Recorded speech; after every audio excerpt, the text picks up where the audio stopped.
Hello students, good morning. Students, आज हम question number 14 discuss करेंगे। तो चलिए शुरू करते हैं। Following is the balance sheet of Ramjilal and Pannalal as on 31 March 2016। ये रामजीलाल और पन्नालाल की बैलेंस शीट आपको गिवन है 31 मार्च 2016 को। Capital Ramjilal Pannalal, reserve WCR, creditor BP, goodwill, plant machine, debtor, provision, bank, ये सारी चीज़ें आपको गिवन है बेटा। आपसे क्वेश्चन में एडिशनल इन्फॉर्मेशन गिवन है। They decide to dissolve the firm. Dissolution का क्वेश्चन है। फर्म डिजोल्व हो रही है और आपसे पूछा है show the realisation account, capital account and bank account. आपको कैपिटल अकाउंट बनाना है, रियलाइजेशन अकाउंट बनाना है और बैंक अकाउंट बनाना है। So students you know very well, first of all we have to prepare realisation account. तो मैं आपके लिए फॉर्मेट रेडी कर देता हूँ। रियलाइजेशन अकाउंट, और ये क्वेश्चन हमारा है question number 14। Particular amount realisation के क्वेश्चंस करने का बड़ा ही आसान तरीका है। सबसे पहले आप जितनी भी आपको असेट्स और लायबिलिटीज़ गिवन हैं उनको आप रियलाइजेशन अकाउंट में ट्रांसफ़र कर लें, कुछ को छोड़ के। तो उन चीज़ों को छांट लें, आप क्लासीफाई कर लें जो आप ट्रांसफ़र नहीं करेंगे। Capital will not be transferred, reserves भी ट्रांसफ़र नहीं होंगे। WCR का पॉइंट अगर गिवन है तो ट्रांसफ़र किया जाएगा, अगर अदरवाइज नहीं किया जाएगा। क्रेडिटर्स, बिल्स पेबल, ये ट्रांसफ़र किए जाएंगे। Goodwill, machine, plant, debtor, provision, ये सारे ट्रांसफ़र किए जाएंगे। बैंक अकाउंट ट्रांसफ़र नहीं किया जाएगा। तो जो भी एसेट्स और लायबिलिटीज आपको गिवन है उनको आप ट्रांसफ़र कर लें उनकी बुक वैल्यू के ऊपर। तो मैं लायबिलिटीज ट्रांसफ़र कर लेता हूँ पहले। तो लायबिलिटी में आपके पास क्रेडिटर्स और बिल्स पेबल बचे हुए हैं, तो मैंने लिख दिया by creditors by bills payable. Creditors आपको गिवन है 5400 के और बिल्स पेबल आपको गिवन है 2600 के। उसके बाद असेट साइड में आ जाएं आप। असेट्स में बैंक को छोड़ के सारी असेट्स ट्रांसफ़र कर दें। तो आप क्वेश्चन में देखें आप, तो goodwill 4000, to machinery 6000, to debtors 12800। Provision है तो बाय साइड चला जाएगा, बाय प्रोविज़न 800, सॉरी डेटर्स आपको 10,800 के गिवन है और प्लांट आपको 12,800 का गिवन है। To plant 12,800। तो स्टूडेंट्स, आपने असेट्स और लायबिलिटीज़ रियलाइजेशन अकाउंट में ट्रांसफ़र कर दी हैं। अब हम असेट्स और लायबिलिटीज़ को डिस्पोज करेंगे, यानी असेट्स को बेचेंगे, लायबिलिटीज़ का पेमेंट करेंगे। अगर असेट्स नगद बिकेगी तो हम लिखेंगे बाय बैंक, और अगर लायबिलिटीज़ नगद पे करेंगे तो लिखेंगे टू बैंक। ओके, तो यहाँ पे बाय बैंक और टू बैंक का इस्तेमाल करेंगे असेट्स को, लायबिलिटीज़ को कैश में सेटल करने पे। और असेट्स अगर पार्टनर लेगा तो बाय पार्टनर्स कैपिटल लिखा जाएगा। तो अब हम पॉइंट्स इसके एडिशनल इन्फॉर्मेशन के डिस्कस करते हैं। पहला पॉइंट गिवन है बेटा, machinery 10% less than book value. Assets are realise as follow. Assets are realise as follow के बारे में गिवन है आपको। मशीन 10% कम मिला बुक वैल्यू से, तो मशीनरी में आप केवल 90% लें, 10% घटा के। मशीनरी आपको 6000 की गिवन है, 6000 में 10% आप कम कर दें तो 5400 आपको मिल गए। प्लांट से 12500 मिले, तो प्लांट्स के सामने आप 12500 लिख दें। गुडविल से आपको 2520 मिले, गुडविल 2520 लिख दें। सारा पैसा आपको नगद मिला। रियलाइज का मतलब होता है कैश में आपको पैसा मिल गया। आगे क्वेश्चन कह रहा है कि Ramjilal is take over debtors amounting to ₹6800 at ₹6000। Ramjilal ने 6800 रुपये के डेटर्स 6000 पे लिए। तो मैं यहाँ पे वर्किंग नोट बना रहा हूँ डेटर्स का अच्छे से समझने के लिए। डेटर्स की टोटल बुक वैल्यू है आपको गिवन 10,800 रुपये। तो 10,800 आप लिख लें। अब इसके दो हिस्से कर लें। बुक वैल्यू 6800 और बैलेंस बुक वैल्यू 4000। अब 6800 रुपये के डेटर्स क्वेश्चन के अकॉर्डिंग रामजीलाल ने 6000 में लिए। ये रामजीलाल ने ले लिए 6000 में। तो यहाँ पे मैं लिख दूंगा बाय रामजीलाल कैपिटल अकाउंट।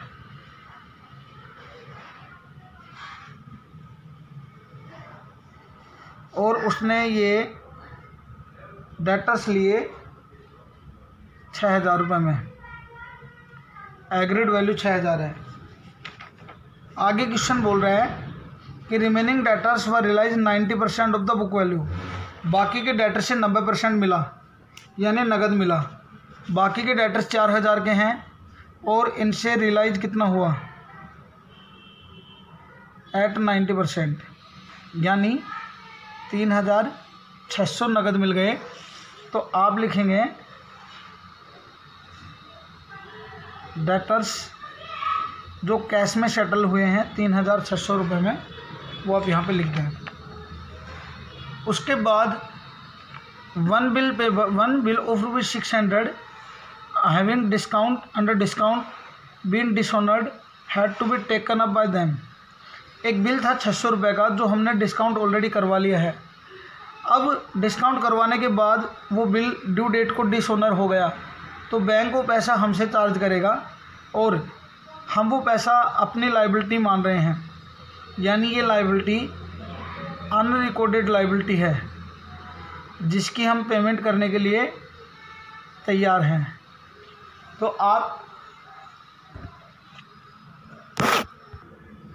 तो इन लायबिलिटीज़ का पेमेंट बेटा हम करेंगे 600 रुपये की।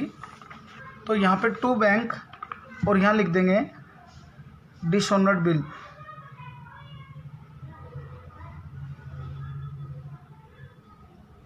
ये 600 रुपये की पेमेंट हमारे द्वारा की जाएगी। आगे क्वेश्चन बोल रहे हैं the bills payable of ₹2600 to be assumed by Pannalal at that figure. एक 2600 रुपये का बीपी पन्नालाल ने अपने नाम ले लिया, अपने नाम लिखवा लिया कि वो पेमेंट उसकी कर देगा। तो यहाँ लिखेंगे टू पन्नालाल कैपिटल अकाउंट, क्योंकि बिल्स पेबल का एक पार्ट पन्नालाल पे कर रहे हैं। तो टू पन्नालाल कैपिटल और बिल्स पेबल वो ले रहे हैं, और 2600 रुपये का बिल्स पेबल वो खुद पे करेगा। तो यहाँ पे मैं लिख दूंगा 2600 रुपये। उसके बाद creditors are paid off at a discount of 10%। Creditors को 10% डिस्काउंट पे पेमेंट किया। तो क्रेडिटर 5400 के हैं, इनको 10% डिस्काउंट यानी 540 कम पे पेमेंट कर देंगे। तो ये अमाउंट आ जाएगा 4860 रुपये। अगला पॉइंट है बेटा an amount ₹2500 had to be paid for workman compensation. मैंने आपको बताया था जितना WCR है लाइबिलिटी में, उतना WCR आप ट्रांसफ़र कर दें रियलाइजेशन में। तो आपको WCR की पेमेंट 2500 रुपये करनी है, जबकि आपके पास WCR का बैलेंस 2000 है। तो यहाँ पे स्टूडेंट्स आपको WCR ट्रांसफ़र करना है पहले, जितना आपके पास अवेलेबल है 2000 रुपये।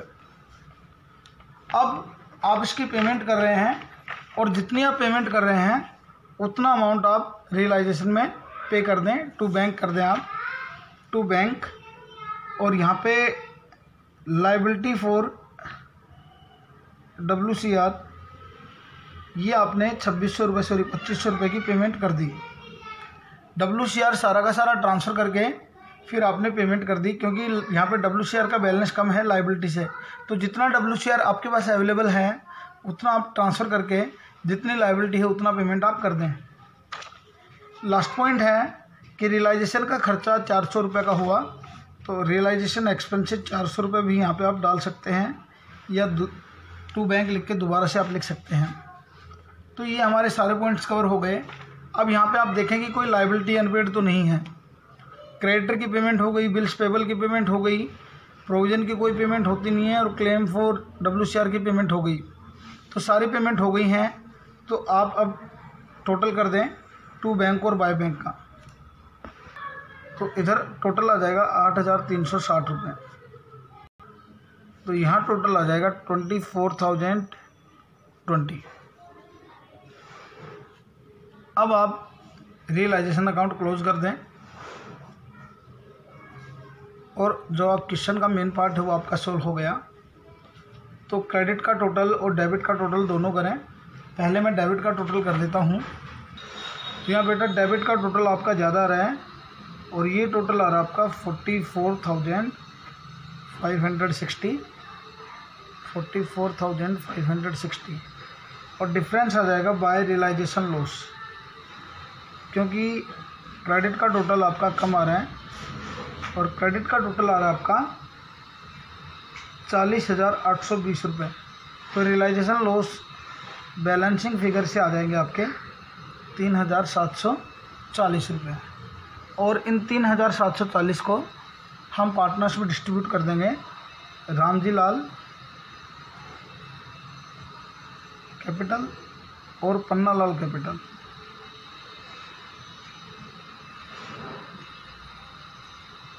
और इनका प्रॉफिट शेयरिंग रेशियो आपको गिवन है, सॉरी गिवन नहीं है। तो ये अमाउंट इक्वली डिस्ट्रीब्यूट कर दिया जाएगा। तो ये आ जाएगा 2 1 2 1 1870 रुपये। एक पार्टनर के 1870 रुपये लॉस के हिस्से में आएंगे। तो ये आपका रियलाइजेशन अकाउंट कंप्लीट हो गया। अब हम बनाएंगे पार्टनर्स लोन अकाउंट, अगर गिवन है तो। यहाँ पे कोई लोन अकाउंट आपको गिवन नहीं है, ना ही पार्टनर का ना ही आउटसाइडर का। आउटसाइडर का होता तो हम रियलाइजेशन में ही एडजस्ट कर देते हैं। ओके, अब हम बनाएंगे पार्टनर्स कैपिटल अकाउंट। तो मैं आपके लिए फटाफट से पार्टनर कैपिटल अकाउंट का फॉर्मेट बना देता हूँ।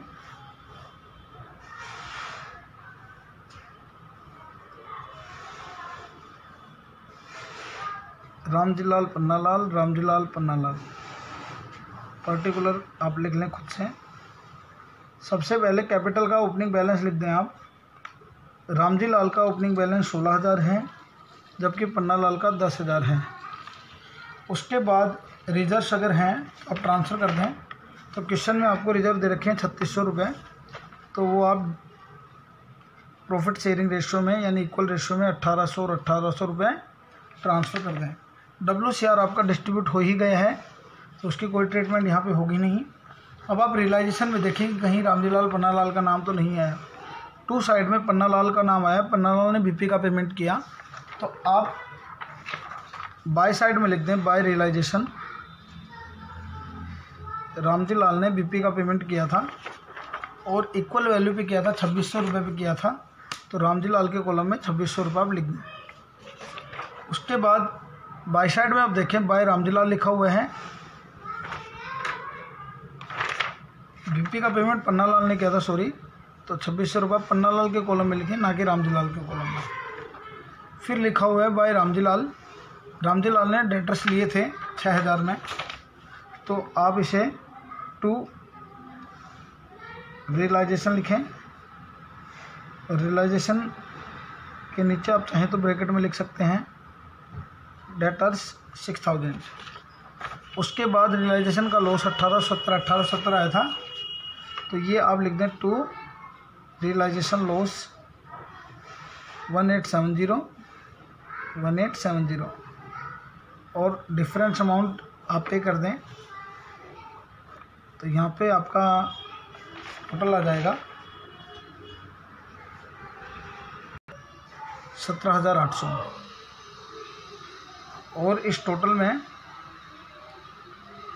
इन दोनों को अगर माइनस कर दिया जाए तो डिफरेंस आएगा टू बैंक, यानी आप पेमेंट कर रहे हैं बैलेंसिंग फिगर से 9,930 रुपये की। उधर आप टोटल कर दें पन्ना लाल का, तो पन्ना लाल का टोटल आएगा 14,400 रुपये। 14,400 आप इधर भी लिख दें और यहाँ पे आप पेमेंट करेंगे 12,530 रुपये की। Difference amount will be transfer in bank account. हमने पेमेंट कर दी है 12,530 की पन्ना लाल को भी।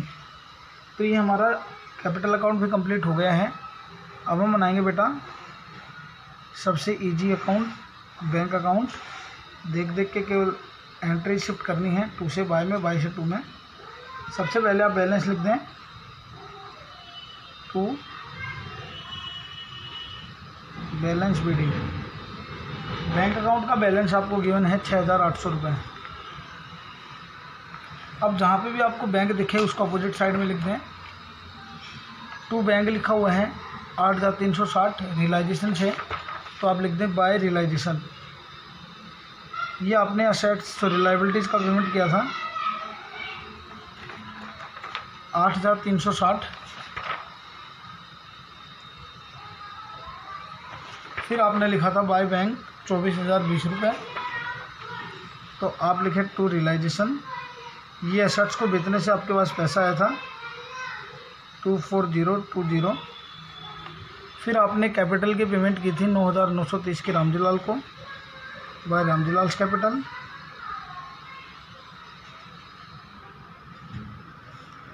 $9,930 और बाय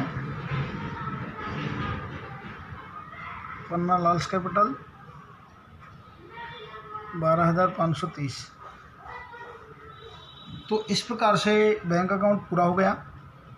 इसका भी आप टोटल कर दें 30,820 दोनों साइड का टोटल आ जाएगा आपका। और इस प्रकार से आपका क्वेश्चन कंप्लीट हो जाएगा। तो ये क्वेश्चन था बेटा क्वेश्चन नंबर 14। अब हम डिस्कस करेंगे क्वेश्चन नंबर 15। क्वेश्चन नंबर 15 में रमन और ऋचा 2 पार्टनर हैं, उनका प्रॉफिट शेयरिंग रेशियो 7:3 है। बैलेंस शीट गिवन है, capital account, central creditor, land building, furniture, debt stock आदि एसेट्स गिवन है आपको। फर्म डिजोल्व हो गई, आपसे पूछा क्या है, जर्नल एंट्रीज पूछी हैं। तो हम बनाएंगे फॉर्मेट ऑफ जर्नल।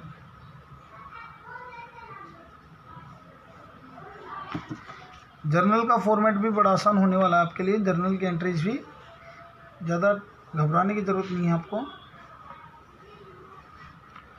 ये फॉर्मेट बना दिया मैंने। डेट, पर्टिकुलर्स, अमाउंट, डेबिट,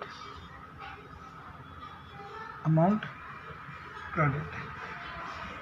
ये फॉर्मेट बनके आपके सामने तैयार है। सबसे पहले जिस दिन फर्म डिजोल्व हो रही है वो डेट लिख दें आप 1 अप्रैल 2018, 1/4/2018। अब सारी एंट्री 1/4/2018 को होंगी।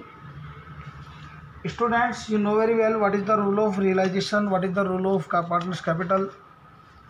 ये चीज़ें अगर आपको आती हैं तो आपके लिए बड़ा ही आसान होने वाला है। You know very well realisation में हम जितनी भी एसेट्स होती हैं to all assets,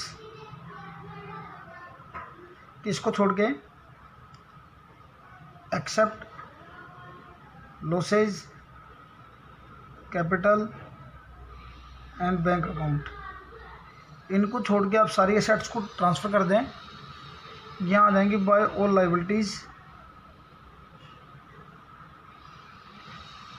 accept partners loan, partners capital and reserves.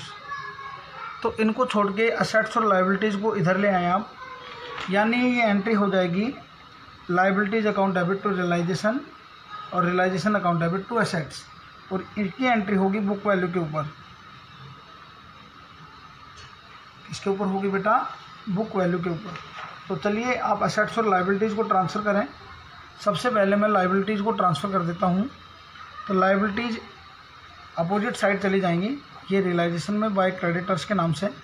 तो आपकी एंट्री बन जाएगी creditor account debit to realisation, क्योंकि कैपिटल ट्रांसफ़र नहीं होगी, केवल क्रेडिटर ट्रांसफ़र होंगे। तो आप लिखेंगे sundry creditors account debit to realisation. जिन बच्चों को कॉन्सेप्चुअली समझना है वो मेरी बात ध्यान से सुने कि इस प्रकार हम अकाउंट्स को क्लोज कर देंगे। और क्रेडिटर एक लायबिलिटी है और लायबिलिटी का बैलेंस डेबिट होता है, और उसको क्लोज करेंगे तो लायबिलिटी का बैलेंस क्रेडिट होता है और उसको क्लोज करेंगे तो डेबिट करेंगे। तो क्रेडिटर का अमाउंट 1,75,000 गिवन है, तो 1,75,000 से क्रेडिटर का अकाउंट हमने क्लोज कर दिया। और नरेशन लिख देंगे being creditors transfer to realisation.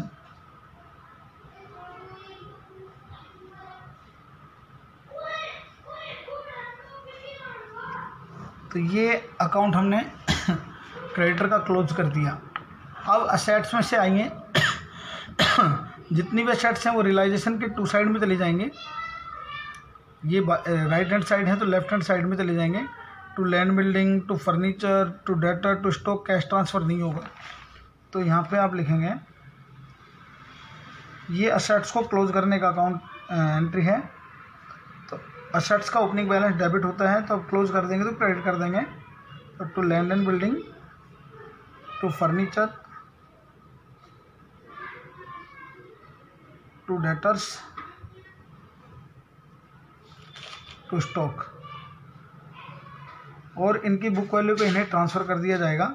Land and building 7,50,000 given है आपको। डेटर्स 1,32,000 गिवन है आपको। स्टॉक 1,03,000 गिवन है। और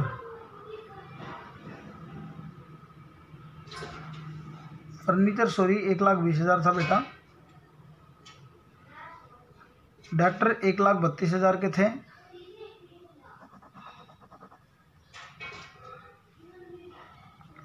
और स्टॉक 1,03,000 का था। इस प्रकार सारी एसेट्स हमने ट्रांसफ़र कर दी और नरेशन लिख दिया being assets transfer to realisation.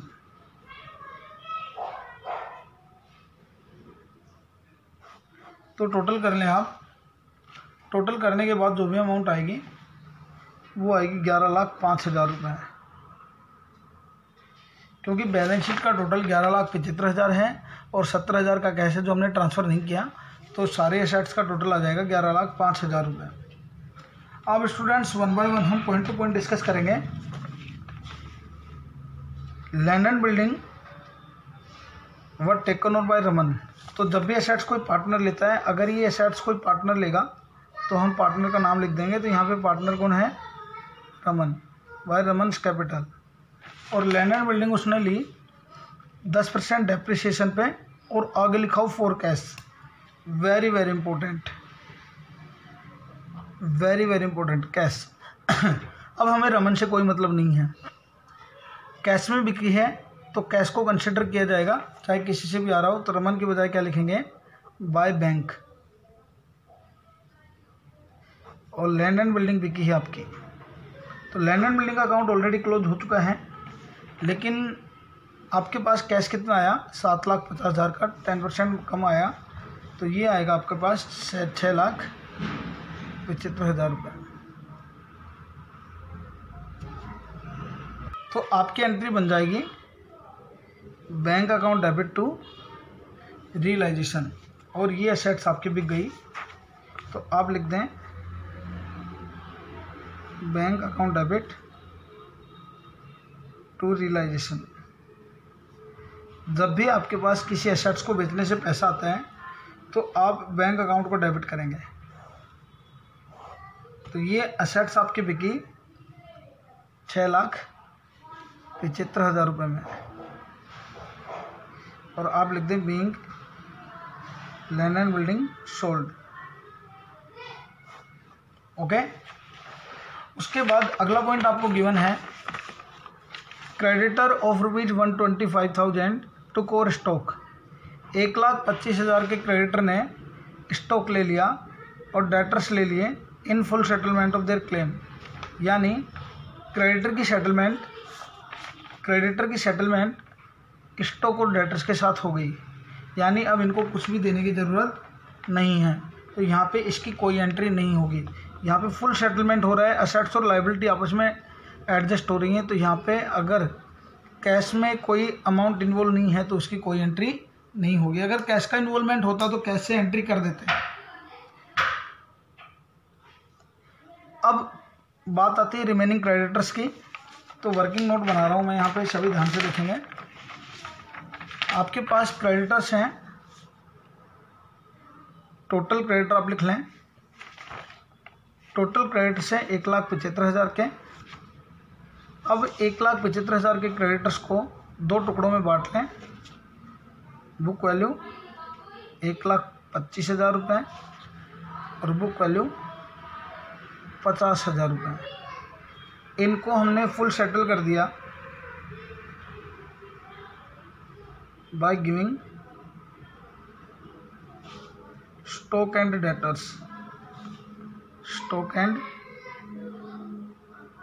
Debtors. तो यहाँ पे इसकी कोई एंट्री नहीं होगी क्योंकि यहाँ पे कैश का इन्वॉल्वमेंट नहीं है।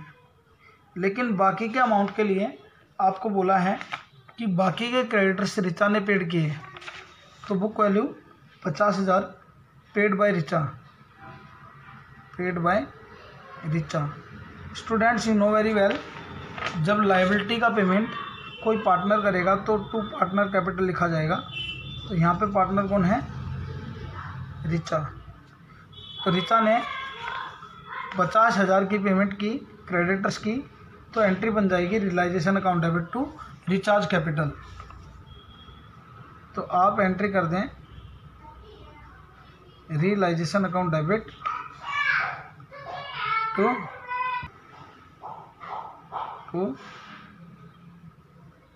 Recharge capital account.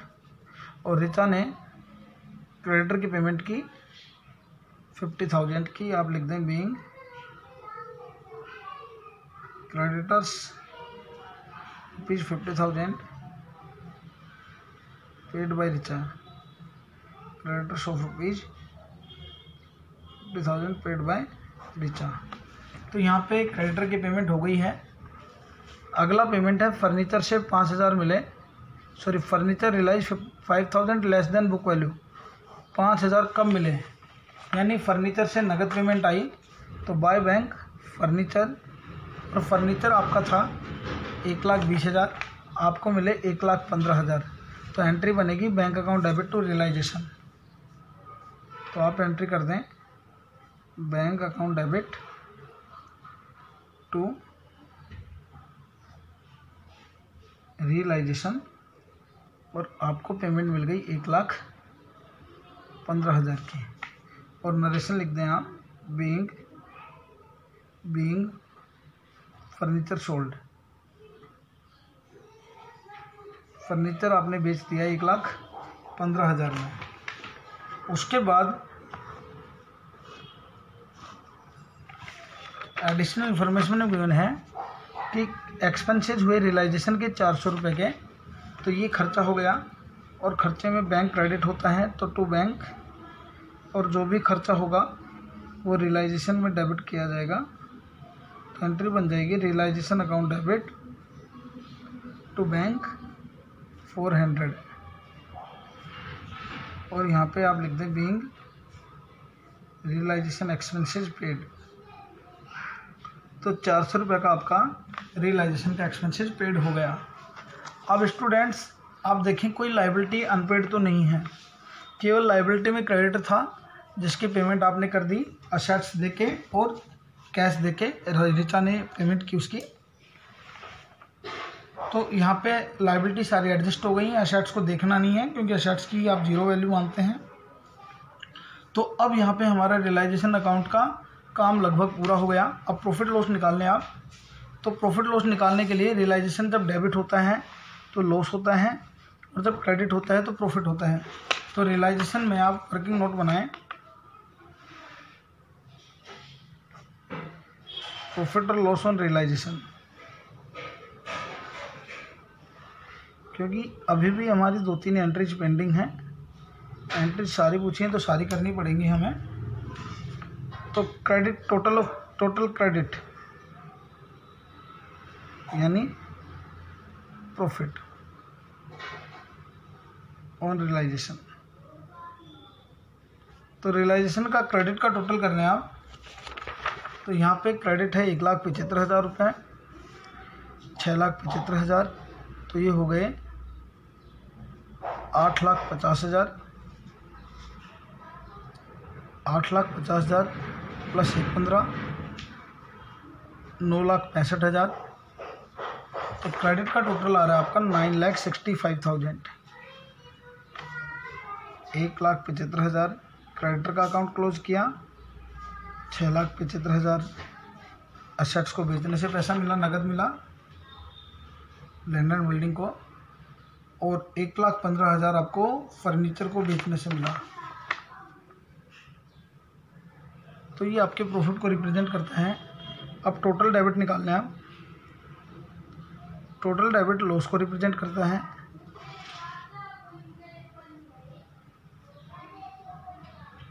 तो टोटल डेबिट करते हैं आप, रियलाइजेशन का कितना है 11,05,000, 50, 11,55,000 और 11,55,000 प्लस 400। तो ये आपका डेबिट का टोटल आ जाएगा।